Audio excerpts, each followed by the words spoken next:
Guys, today in this video gonna to show you how to change screen resolution in Windows 10 PC. So guys, if you want to change screen resolution Windows 10 PC, so very easy. Firstly, right click. After click on display settings, after click on display, and here option display resolution. So click drop box, and if you requirement change resolution.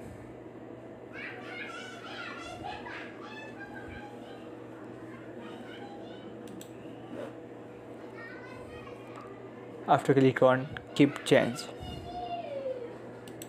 That is, if you want to other,